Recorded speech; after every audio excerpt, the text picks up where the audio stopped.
England and UK law enforcement. The organization feature.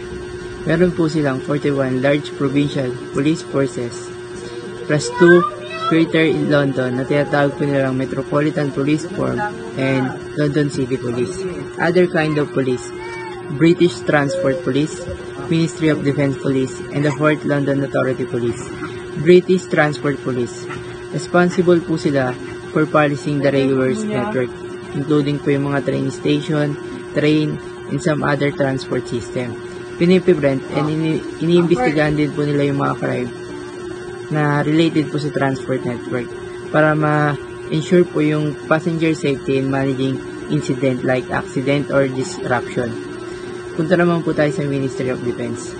Ministry of Defense po, ito po yung Specialized Police Force in United Kingdom na responsible po sa protecting the Ministry of Defense, kagaya po ng mga site, personnel, and sensitive military assets, such as naval bases, defense, establishment, and visit facility.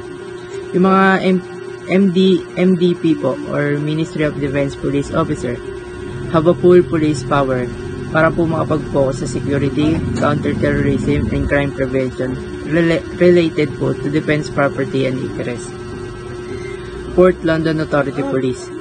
Ang 4th London Authority Police naman po, nakafocus po ito sa enforcing law related to navigation, maritime safety, and environment protection, and preventing crime in 4th of London area. Kaso nga lang po, yung 4th London Authority Police, wala po silang sariling police forces. Nakikipag-collaborate lang po sila sa mga local police forces, kagaya po ng Metropolitan Police, Marine, Policing Unit, and the other agency para po ma-respond to incident and force regulation and maintain order along the river. Punta naman po tayo sa Police Authority Board. Ang Police Authority Board naman po, responsible po, sila po yung nakangasiwa sa performance and accountability po of specific police forces. Kagaya po ng mga City of London Police. Similar po itong Police Authority Board sa PLEB po dito sa Pilipinas or ang People Law Enforcement Board. Punta naman po tayo sa Chief Constable. Ang Chief Constable naman po is the highest ranking officer in the most regional police forces in the United Kingdom. Responsible po siya for leading and managing the force. Nagsiset din po siya ng mga policy, strategy, oversee operation para po ma-ensure yung force effectively addresses crime and public safety. UK Government Ministry naman po. Ang UK Government po, may kanya-kanya po siyang ministry na responsible po for specific area. Katulad po ng public policy, government function, or public service. Bawat ministry po ay pinapangunahan po ng Senior Government Ministry o madalas po na tinatawag nila na Secretary of State na nangangasiwa po para po sa iba't ibang departments, policy, program, and budget. PCEP or Police Constable Entry Program.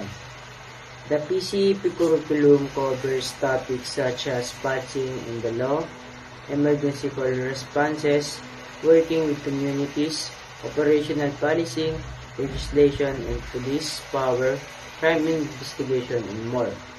Sa Pilipinas po, meron po tayong tinatawag na field training po na inaabot naman po ng 12 months. Initial Police Training or IPT is the initial training that police officers receive to become functional officers.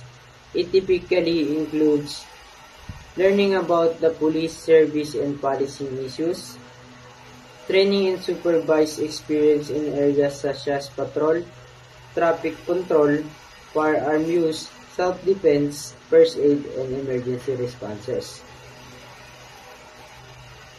In the Philippines, the Philippine National Police has mandatory career courses for uniformed personnel to expand their knowledge and improve their work performance and career development. The National Police Training Institute or NPTI is responsible for mandatory and leadership training of all police non-commissioned officers or PNCOs. Full Operational Competence FOC is assessment that student police officers or SPOs must complete as part of their initial recruit training. Student police officers also complete the Independent Patrol Status or IPS and Professionalizing Investigation Program or PIP-1 assessment. The OCP or Occupational Competence Portfolio is assessment point that helps officers develop their operational skills and prepare for their future career. It also helps officers develop their use of research and evidence in operational practices. Jurisdiction and territories. In the United Kingdom, every person has a limited powers of arrest. If they see a crime being committed, these are called every person powers. Every person powers, ito yung citizen arrest. Citizen arrest is an arrest made by a private citizen, a person who is not acting as a sworn law enforcement official. In a common law jurisdiction, the practice dates back to medieval England and the English common law, in which sheriffs encourage ordinary citizens to help apprehend lawbreakers. Types of law enforcement agencies. There are four general types of agency. Number one is territorial police force. A territorial police force is a law enforcement agency responsible for policing a specific geographic area, typically a city, county, or a region. These forces are often called local police or municipal police and are usually responsible for responding to crimes, maintaining order, community policing. Number two is special police forces. Special police forces are highly trained and equipped units within law enforcement agencies designed to handle situations that require specialized skills and tactics. These units are often deployed for high-risk operations, crowd control, special investigations. Number three, non-police law enforcement agencies. Non-police law enforcement agencies are organizations that have the authority to enforce laws and regulation but are not considered the traditional forces. These are agencies often focus on specific areas or types of law enforcement, and their powers and responsibilities may differ from those of police department. Number 4. Miscellaneous police force. Miscellaneous police force is a broad term.